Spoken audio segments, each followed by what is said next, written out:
Welcome to the Packaging Etc. podcast, where we will discuss all things packaging and some things not. We will hear from professionals across all areas of the industry: design, engineering, manufacturing, and many more. We will learn about packaging trends, new technologies, and cutting-edge innovations. This podcast is all about showcasing our favorite parts of the industry, the people, and giving them a platform to share their stories and their knowledge of packaging. Let's take this journey together. And now, your host, Matt Mulvey.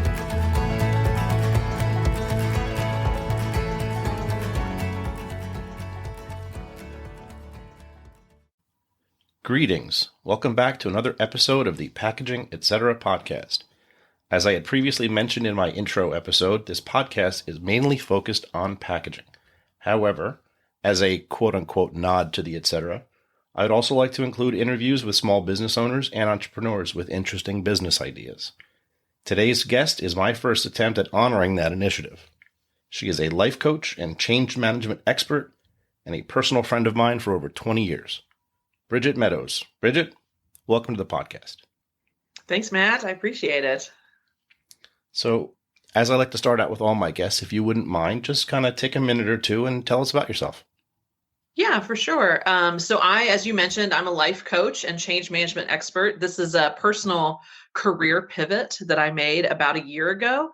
Prior to that, I had 20 years of a career that I would describe for your listeners as packaging adjacent, as I was in innovation, quality, different regulatory type roles in food companies. And so I was always working with packaging experts. Sometimes I even had them on my team, but really launching new products, managing risk, and just driving change through organizations. Now, and with my career pivot, I'm driving change through people's lives on more of a one-on-one basis, but using a lot of those same skills that I learned in that long career in innovation. That's really, really interesting. First off, congratulations on the pivot. I'm very excited for you, and going through a similar process myself. Mine was maybe a little bit more forced into that career pivot, but I couldn't be happier with how things have turned out or are turning out. Excited for you and wish you the best of luck with that. Yeah, thank you.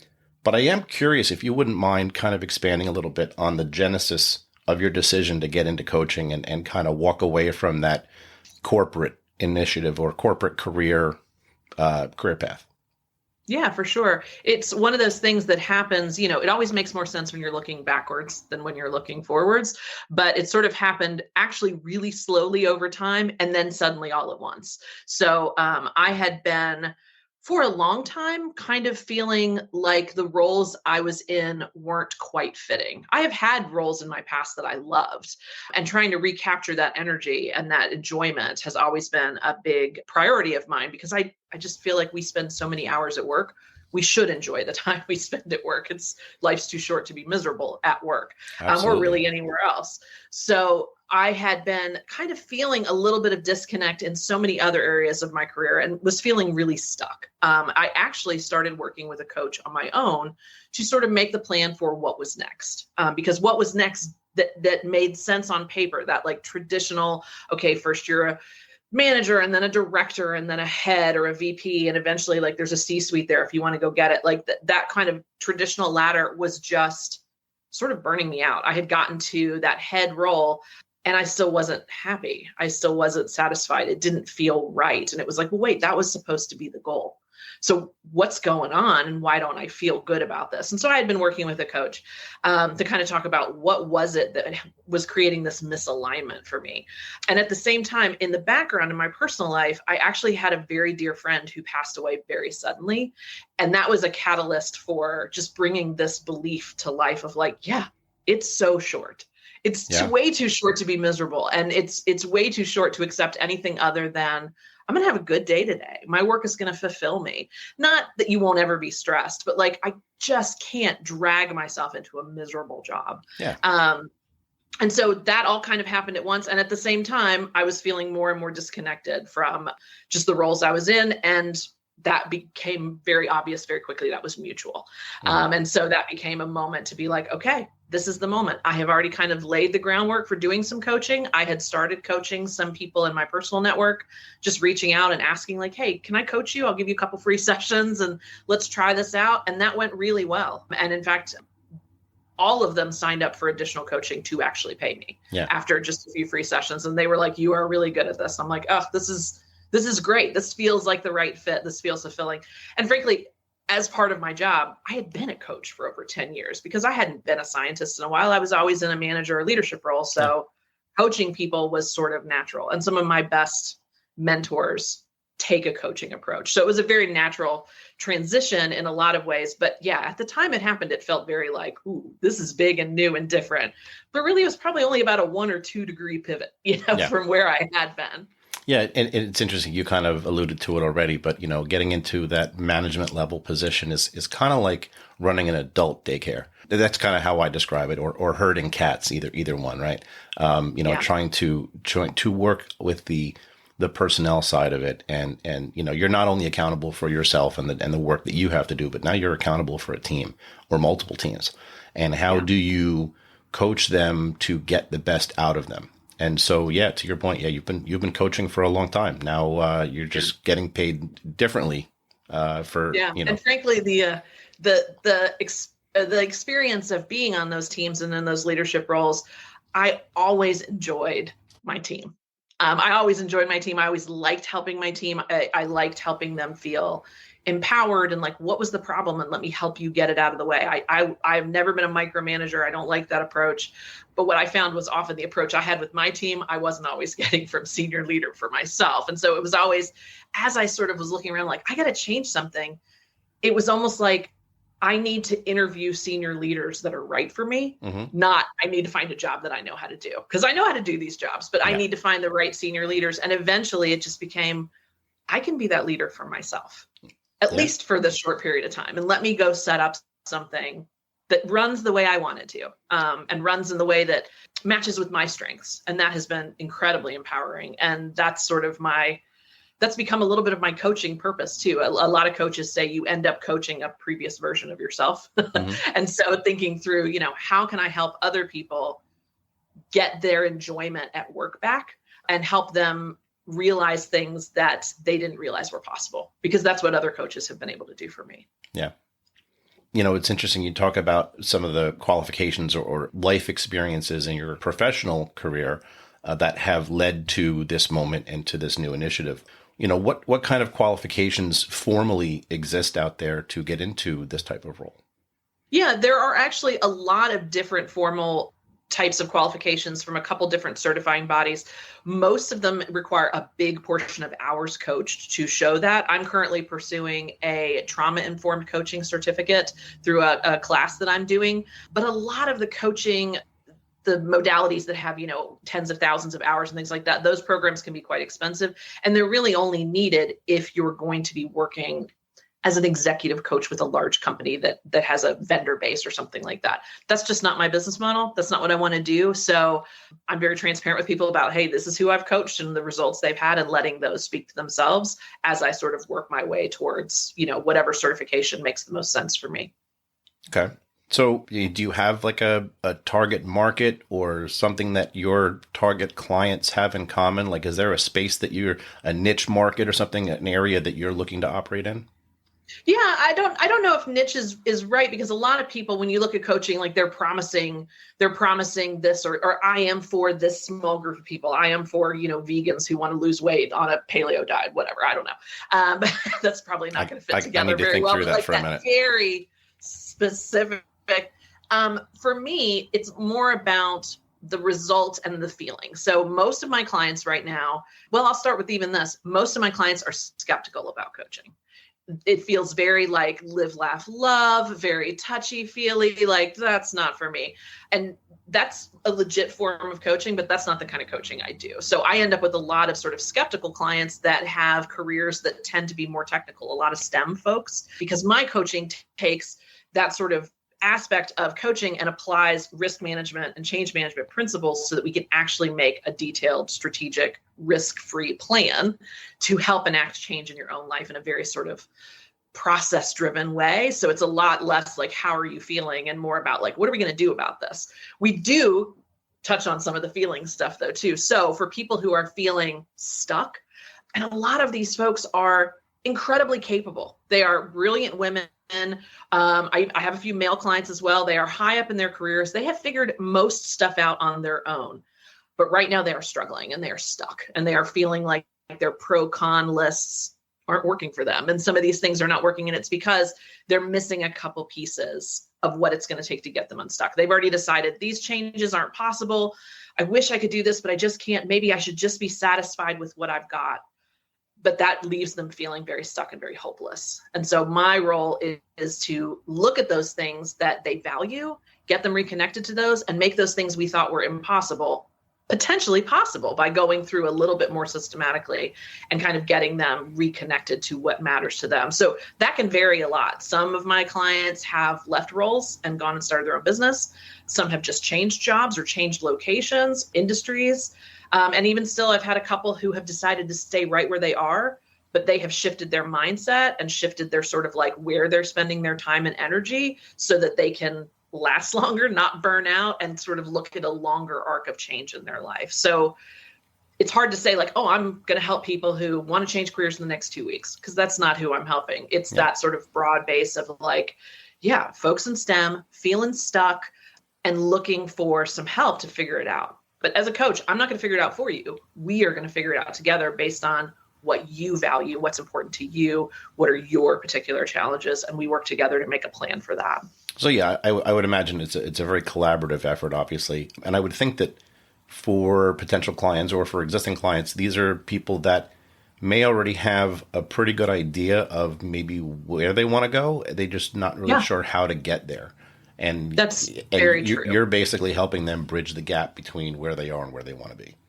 Yeah, they're feeling stuck because where they want to go doesn't seem possible, or there's too many options and none of them are the obvious win. You know, they all have problems. And so which one is it going to be? And, you know, when faced with that much change, frankly, our sort of like nervous system, lizard brain just shuts down. It's like, nope, too much change, too dangerous. I stay right here. Yeah. This is much better. And so I can help them get over that fear that is just natural in our own systems, and help kind of look at like, how could we make those things more possible, more achievable? And it becomes very clear which path they want once we start working together. Yeah. And I think just even the process of having someone on your side as an advocate, you start feeling better almost immediately, because you know someone has your back, someone is listening to you, and you're like, oh, I'm not alone with this anymore. And that in itself can make you really enjoy your days a lot more. So as a life coach, kind of akin to the, doctor-patient privilege, obviously you're not going to want to share too much information, but if you wouldn't mind expanding on maybe some theoretical or whatnot, some things that you've got going on right now, and kind of what's your approach and how do you, obviously there is no boilerplate method, I would assume, right? Obviously, everybody you speak to, they're going to have different challenges and different personalities, and you have to be able to evaluate early on to understand how you're going to help them progress interim goals, long-term goals, et cetera, et cetera. But if you wouldn't mind just talking a little bit about some of the things you have going on right now and your mindset and how you approach those obstacles. For sure. And let me also tell you, yes, I do treat all my sessions confidentially. Anything I share, I have gotten permission from the person who I worked with to share it. But I can do that because I do have a couple testimonials from folks. I have a couple different types of programs. So I'll share the results from one. I have one program called a decision session, and it is a 1 hour, one session, guaranteed money back. We will get to a decision at the end of the session. This is for someone who is struggling with like this one thing. The client that I had last who did one of these was struggling with a move. She lived in Florida. She wanted to know if she should move back to the Northeast to help some family. She really liked the distance she had in Florida, and that was some of her rationale. She had created a life in Florida. She didn't want to go. She felt like she should go. She was back and forth. She couldn't figure it out. And what we did as we talked through in the session is we reconnected her to what does she value? And what she valued was faith, family, and a lot of like personal security and peace in her mind, like her own boundaries from like some toxic things in her families. So as we kind of went through, you would think looking at this on paper, no way should this woman move. You just like she's got her own kid, her own life and whatever. But as we sort of looked through both scenarios, what we found was that the reason she had for staying, the peace of and security of her little boundary bubble that she had created far away from her family, if she didn't go to help this beloved grandmother, that peace evaporated. Because she was constantly going to be on the phone. She was going to be feeling guilty. She was going to be feeling like she wasn't living up to her family promises. And all the reasons for her staying just evaporated. So she actually did decide to move. She did move. And we spent, I think, the last half of the hour practically talking about how could she reestablish those boundaries and those things she cared about, her faith, her family, her boundaries in the new place in New England where she could set up a new life. And that's where we spent our time. So practically speaking, the decision was there. She just didn't want to make it because she didn't believe it was possible to have what she had there. But once we created it, that was a lot more peace of mind for her. And we also created some plan B sort of like exit strategies. Like, what if this doesn't work? What if this is bad? What if this is whatever? And remembering that like most decisions are undoable. So, but she had a way to back out. Like she had a plan, I could live somewhere else. I could live with my sister. I could live down the street. Like we had a number of options. So in case things didn't go the way she wanted, the decision was still a good one. It was still a right one for her. So that's one example. Okay. And that was just a one session sort of very pocketed little issue. Another one of my clients who I worked with for 6 months, which is one of the longer arcs of time, she had started her own business before we had started working together, but she needed some help to establish how was she going to make sure this business was successful? Because a lot of her old practices that she had done that had served her well in academics and research were not going to serve her well in a consulting role. She didn't have any deadlines that people were pushing on her. She had way too much doing too many things at once, way too much multitasking.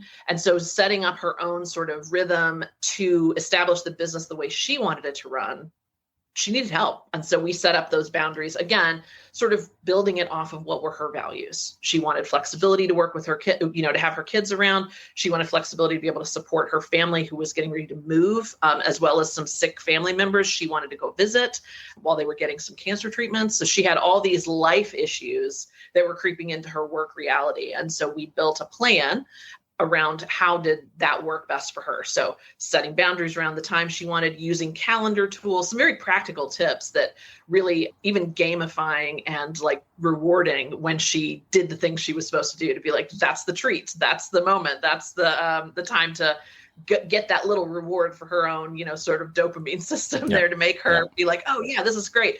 Pat yourself on the back that you didn't multitask this week, that you focused on these things. But setting up the things she wanted to take with her into the new role and leaving behind the things she didn't. And so that was where the majority of our work focused. Okay. And we just concluded our work about a month ago, and she's doing really well in her business. And because her business is in healthcare and research, it shifted a lot in the last few months with some of the funding questions. So we spent some time on that, like how do we insulate her business model from that and just de-risk that section. So yeah, a lot of sort of project management, risk management type tools in combination with that, like, what do you value as an individual? Yeah. So it's kind of that 1 foot in STEM and 1 foot in, the sort of manifesting traditional life coaching mindset space that most people think of. Yeah. No, listen, it makes a lot of sense. It's interesting because this conversation is the first one I've really ever had where I'm, starting to, peel back the layers on the world that you're operating in now. It's not something I've ever really been or had exposure to in the past. But what I'm hearing, because, I have a very heavy engineering project management background, is that a lot of the same principles that you apply to, project management, you can leverage in your coaching space. You're talking about contingency planning, and I would imagine having that plan B, having those contingencies in place, knowing that you have fallback options on a personal level is very reassuring for your clients, I would imagine. I know it would be for me personally. It is very comforting because, just that reminder of like, hey, no decision is final. Yeah. Every decision has an out, has a backwards plan. And we talk a lot about those kinds of things in the conversations I have or in trainings that I do. I also do, trainings for corporate offices or small women's groups or things like that, where we talk about, a decision is a haircut, a hat, or a tattoo. Mm-hmm. A hat, you just take it right off. A haircut, you might have to grow out for a little while. It's going to take a while. You might look a little foolish, but it's ultimately reversible. And a tattoo, even a tattoo, is reversible. It's just a lot more painful to reverse it. So, tattoos are like, do I get married or have kids? But even those, you can, kind of reverse some of those in some ways, as painful as they are. But most decisions we think of as super painful, like, moving or changing a job or whatever, they're just haircuts. Mm-hmm. That they take a while to undo potentially, but it's really hard to decision yourself into a bad place. But we fear it so much. Our brains are just wired to keep us safe that way. So yeah, I use a lot of that sort of, neurobiology with project management to just work with the nervous systems of my clients to make sure they feel comforted and like these things are now possible, not scary, impossible dreams that I should not even want to have. It's like, no, actually, that's interesting. Let's talk about why you want that. Let's talk about why you like that. And it's almost always because it's so connected to a deep value they have. They value being included, or they value having a voice in the room, or they value something like that just makes that path make so much more sense, but they just can't see around the risks of the change. Okay. So earlier you had mentioned, or before our podcast, you had used the phrase self-help skeptic. And I was curious about that a little bit, because I would imagine that would, for your clients to be self-help skeptics, that would make your job potentially a little bit harder. I would liken that to a scenario where myself, as a perfect example, I've always been a skeptic of hypnotism. I always felt like that was hogwash, that was BS, that was just, you see a video of a hypnotist hypnotizing an entire crowd of people in an auditorium, and I'm going, that's ridiculous. But then I went and I spoke to someone, and I realized that it's not necessarily hypnotism. It's almost kind of speaking to you subliminally. I wasn't quite asleep, but I wasn't fully awake, but I was still hearing that person's voice, and somehow what she had to say still resonated, almost like an Inception type, if you're into those types of movies, like planting the seed, 3 levels down in a dream. So I would imagine, but sorry, I kind of went off on a tangent there, but, self-help skeptic, I would imagine would be a challenge for you above and beyond someone who is just genuinely like, Bridget, please help, versus someone saying, Bridget. Yeah, sorry. Go ahead.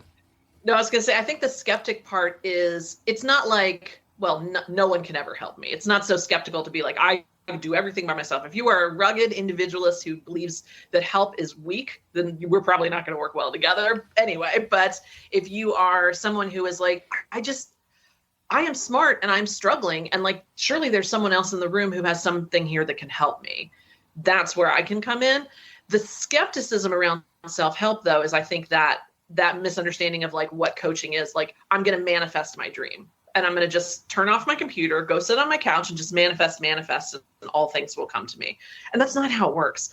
My coach was always really good with me about saying, take what resonates with you and ignore the rest. So, that would apply to your hypnotism example or anything else. Take what feels relevant for you and ignore the rest. And so when I think of stuff like manifesting, I'm like, look, the universe isn't going to give me what I want. But at the same time, if I operate from a place of positivity, if I operate from a place of like, you know what, this is possible. I can run my own business. I've run some numbers. Yeah, there's a little uncertainty, but I have plans to deal with those, and I am ready to do it. That's not manifesting like the universe is dumping it in. That is just keeping myself open to the possibility of good things happening and preparing my nervous system that good things can happen, so that when that option comes up, when somebody calls me, or I feel more confident to call someone and say, hey, I noticed you posted about this, and I actually have a tool I think can help you, and I would love to work with you if you're interested. And suddenly I have a new client. Whereas if I had said that wasn't possible, I'm not going to even look into it, I'm not going to do anything, it's not manifesting, it's shutting down possibilities before they even happen. So that's where I think the self-help skepticism of like, yeah, I'm not a coach that's going to tell you that's not happening because you don't believe in it enough. Like, oof, what a painful and just awful thing to say, but they're out there. There are self-help people writing that, being like, you just have to believe. And I'm like, no, you need to believe, or at least have neutral thoughts that say, you know what, these things could be possible. I'm not going to shut down the possibility. And then you go make a plan and you actually go get it yourself. You don't wait for the universe to give it to you. No shade for the universe. If that works for you, great. But like for me, I'm like, I don't believe the universe wants all those good things for everybody. Yeah. If it wants it for anybody. So I'm going to go ahead and take the action that I need to drive those good things that I want to go after in my life. Yeah. You know, I've studied enough science in my life to say that reality tells me that the universe is a very hateful and dangerous place, and so I'm not going to. At best, neutral, right? Just a bunch of spinning rocks and dirt. And, exactly. So, you know, take the spirituality out of it for a minute, and just it's a pretty rough place. And you know, so I'm my not going to clients have expect a variety of beliefs on that. Some really are very big fans of like, I think the universe cares about me. Good, that works for you. Go with that. Like, how can we work with that if that's a value of yours? But a lot of them are more skeptical about like, look, I don't think I can live, laugh, love my way out of this, you know? So, you know, or gratitude journal my way out of this. And yet those things actually do have a place in helping us regulate our nervous system so that we can just get back to a place where we're not burned out, we're not fearful, we're not afraid of changes, and we see possibilities. That's kind of where I like to say, I'm kind of straddling that line between, you know, one foot in more of a project management, technical, practical skills, and another one in more of an experimental, intuitive type place. Yeah. Well, I would imagine that there's also a psychology 101 aspect to it where you have to be good at reading people, because I would imagine to a certain extent, not necessarily 100% of what your clients are telling you is the actual truth, or I don't want to say truth, that may be a bad way to put it, but maybe is not necessarily the reality. It may be their reality. And you have to then learn the kind of person that you're speaking with and kind of read between the lines a little bit. And yeah, so I that could be interesting. I don't know if I could necessarily do it, but yeah, one of my favorite things to tell clients, and probably one of the least favorite things that they like in the moment, is when they'll say something and I stop them, I say, wait, is that true? And it's something that they have made up. It's like, well, that's not actually possible. And I'm like, is that true? Is that thought true? Is that thought true and helpful? Is that thought serving you? And if it's not, the reality is we can replace it with thoughts that are more neutral. I don't believe in toxic positivity. Like, I could never make that happen. You can't go from I could never make that happen to I absolutely can make that happen. Like, that's too far, but I could never make that happen to something more like, I don't know the path to that yet. And that just leaves so much more room. You know, our brains can be real jerks to us sometimes in terms of like change is scary, but our brains are also problem solving powerhouses. And so if you can flip your brain into that problem solving mode, you know, I've got a couple tips to do that. They're fun. That can really be powerful. And in fact, I'll share one if you don't mind, because this is a great one, especially when people are making decisions. What if? Everybody is like, ooh, what if this fails? What if this happens? What if I don't do well in this presentation? What if, like, we have all these what ifs that are all fears, right? If you find yourself in a moment running through the day with what ifs in your head, I encourage you to shift it and change that phrase to even if. So even if is very different than what if. What if is all fear-based and freak out. And if you can flip that, like, what if I fail? What if I give a bad presentation? What if this podcast doesn't go well, Matt? We're going to flip it to even if this podcast doesn't go well. And it just leaves those three little dots for your brain to fill in all the possibilities. Well, I'll have other episodes. I have another job to fall back on. I can keep going and learn anyway. I can make it better on the next round. It just opens up so many more possibilities. And so shifting from what if to even if is a lot of the sort of pathway we take in coaching to get unstuck and to see what's possible. That's interesting. I guess I hadn't really thought about it before, but I'm just kind of hoping the universe manifests success with this podcast episode. So that's right. What I'm banking on. I hope that cold, unfeeling universe sends all the good things your way. Yes, absolutely. Because it's done such a bang up job so far in my life. It's a weird time to be talking about joy and enjoyment, as it feels like sometimes the world is burning down around us. But honestly, for me, it is more important than ever for my own nervous system and my own like belief in I got to stay grounded if I'm going to be able to show up as myself and react to the things happening around me. I can't be in this like burnout, panic, freak out mode all the time. And part of that is enjoyment and humor and finding the little things that bring me joy with my family. And so that for me, the last, year that I've been doing this has really been a very strong shift in my own like worldview in terms of like, oh yeah, I'm creating my own reality by freaking out about these things. And yes, they're still terrible, but like, let me get myself back to regulated and figure out what's going on and being like, what can I do about them?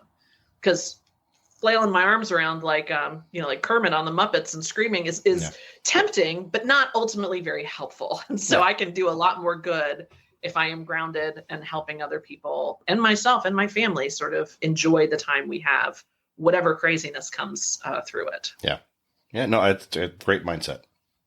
So thank you. When you are not coaching people, what are you doing? What's occupying your time?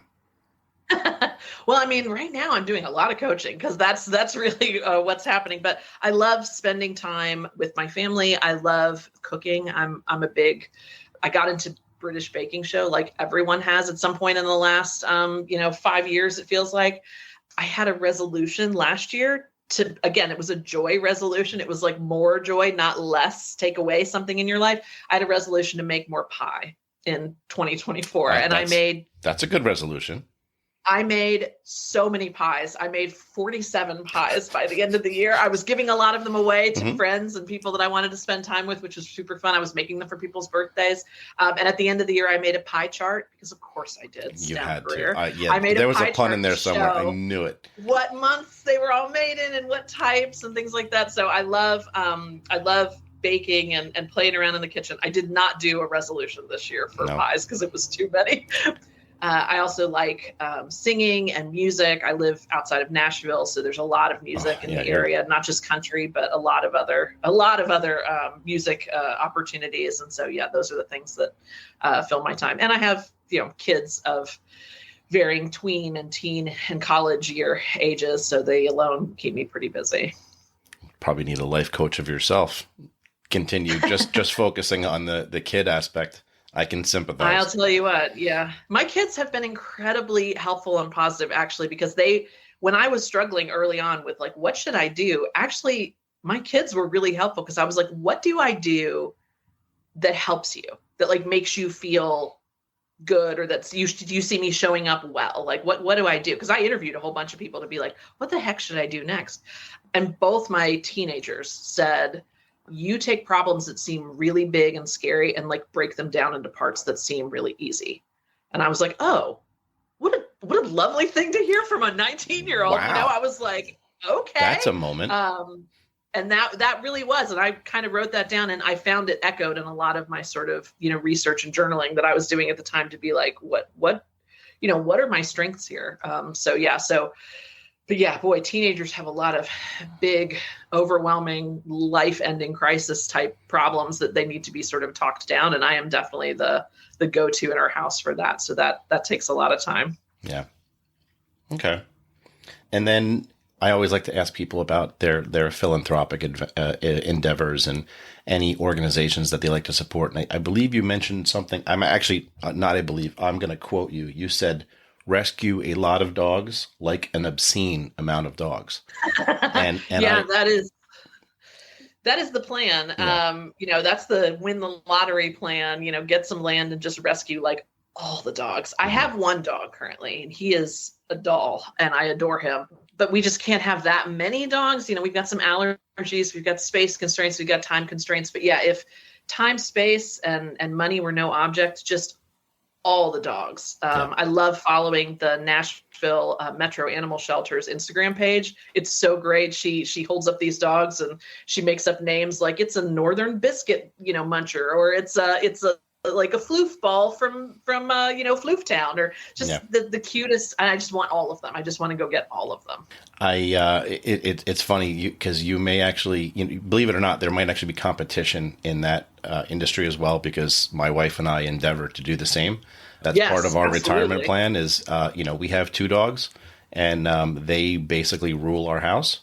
They pretty much rule our lives. They dictate how long we can go away on vacation and where and how often. And I don't think we'd have it any other way. So we have talked about, a dog rescue. Maybe once all the kids are off the payroll and it's just us, then maybe, small, half the house and, 10 times the property and just surrounded by dogs. There are enough dogs out there that I think we could probably both operate pretty significantly, and it would be just fine. You've got the Southeast covered. We'll cover the Northeast and Mid-Atlantic. That's right.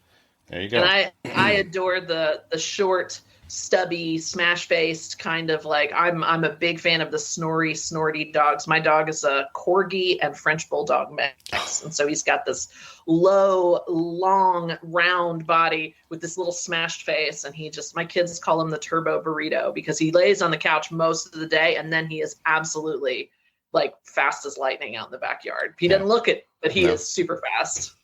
Yeah, he's a fun little guy. Yeah, we have German short-haired pointers, which are they're bred to be hunting dogs. I don't hunt. I have taken them hiking. As a matter of fact, Sammy, the older dog, when my youngest was in Cub Scouts, we had a hiking club, and Sammy was unofficially the leader in the pack with the number of miles hiked, because he went on every hike with us.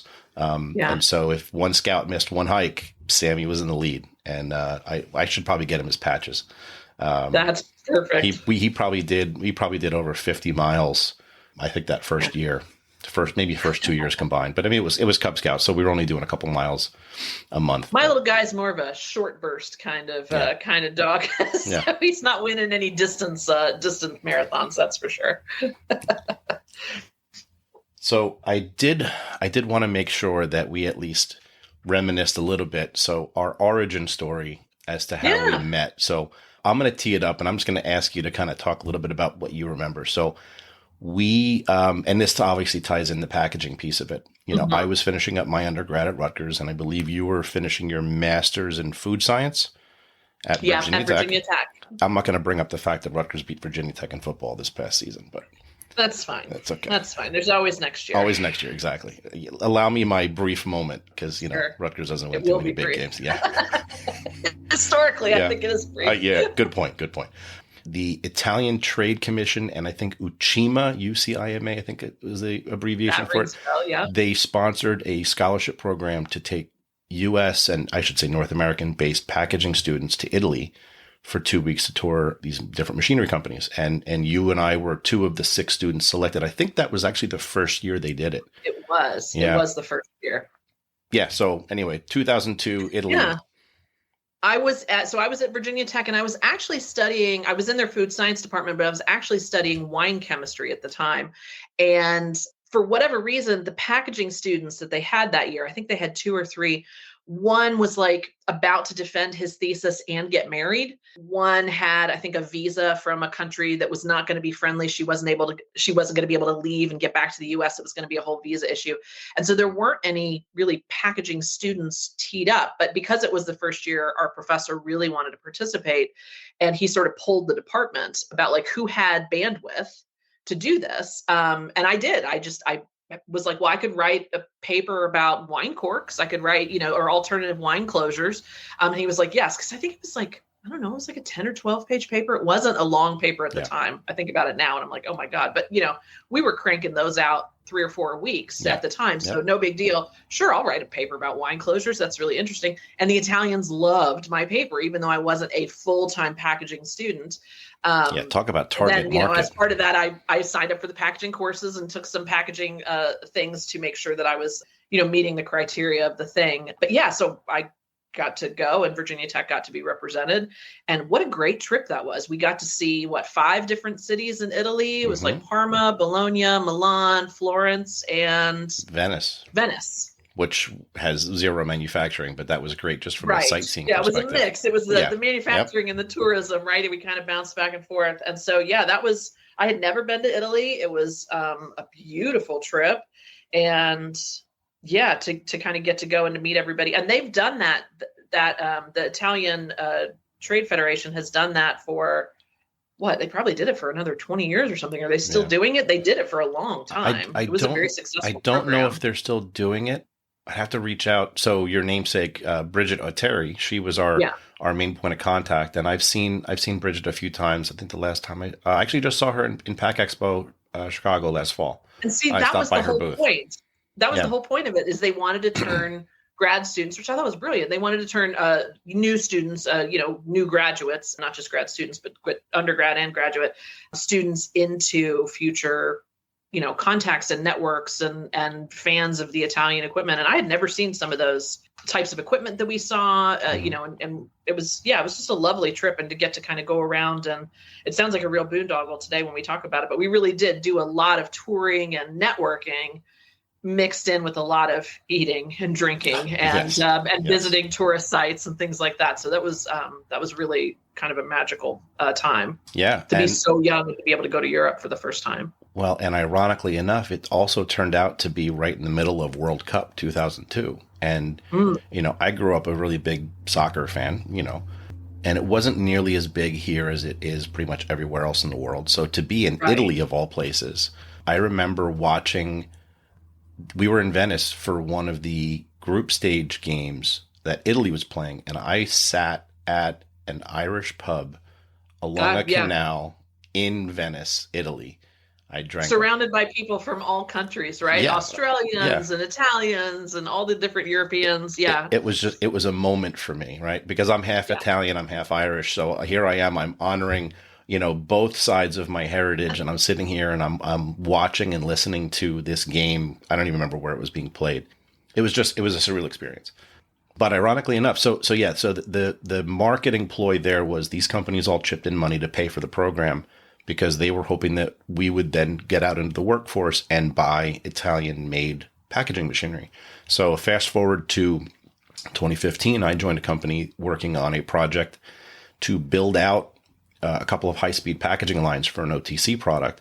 And lo and behold, one of the companies that won the bid for these three machines that I was sourcing was one of the companies that sponsored us in Bologna.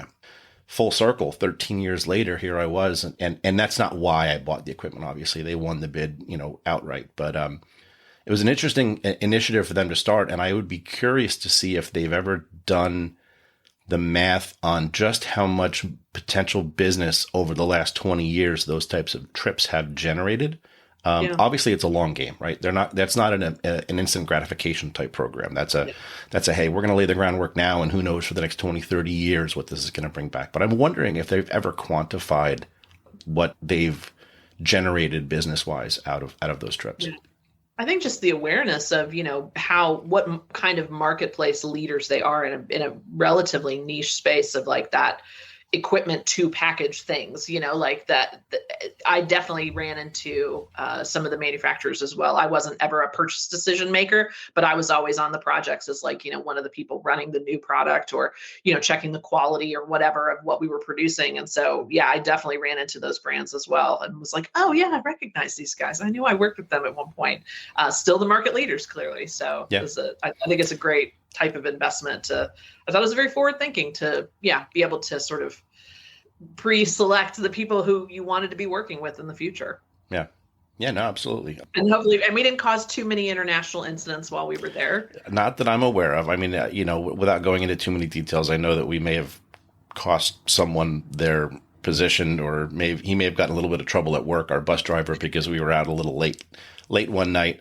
But, we can look back on and laugh about it now. But yeah, those were some fun times. How are a couple 20-something-year-olds to know that, that our livers were going to process that alcohol a lot faster than the 40-something-year-old bus driver? I think we can all relate now to be like, oh, if I drank like that today, it would wreck me for several days too. And I wouldn't show up to drive the bus of kids around the next day either. I would be in bed with a hangover. Yes.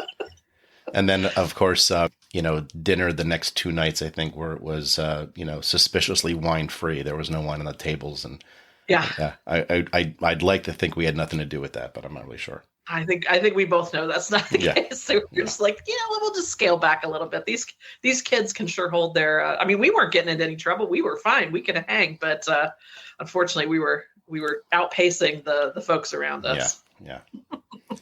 So we're kind of running up against time here, but I definitely wanted to circle back. So again, wanted to wish you the best of luck with the business, with the coaching. You. I think it's great that you've taken this leap. It sounds like you've really got all your ducks in a row, and hopefully better things to come.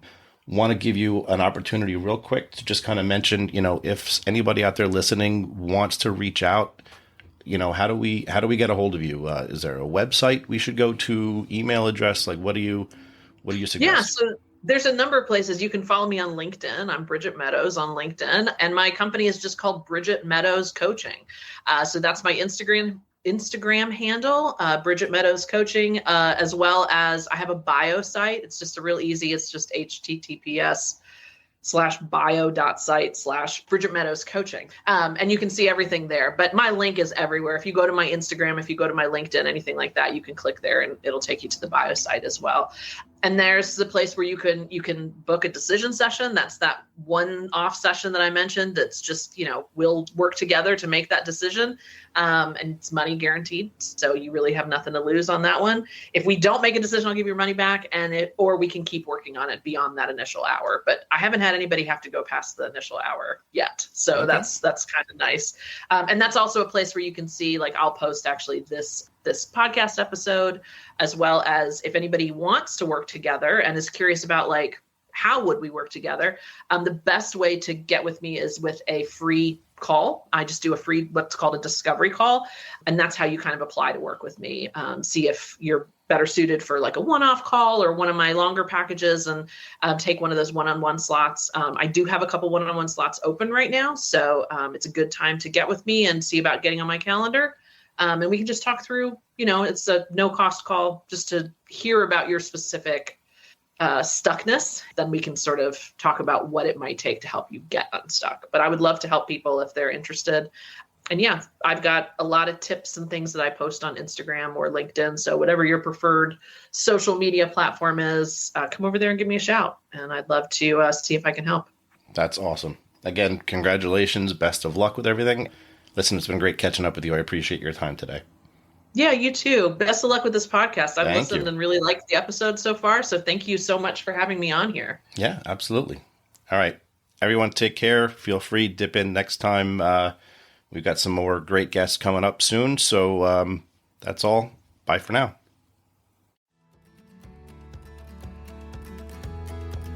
Thank you for listening to this episode of the Packaging Etc. podcast. We hope you enjoyed the content and maybe learned something new. If you have ideas for future guests or topics, we'd love to hear from you. Feel free to send a connection request on LinkedIn or visit www.precisionengsolutions.com and use the contact form. Once again, thanks for tuning in, and we hope you'll join us once more on the next episode of the Packaging Etc. podcast. Until then.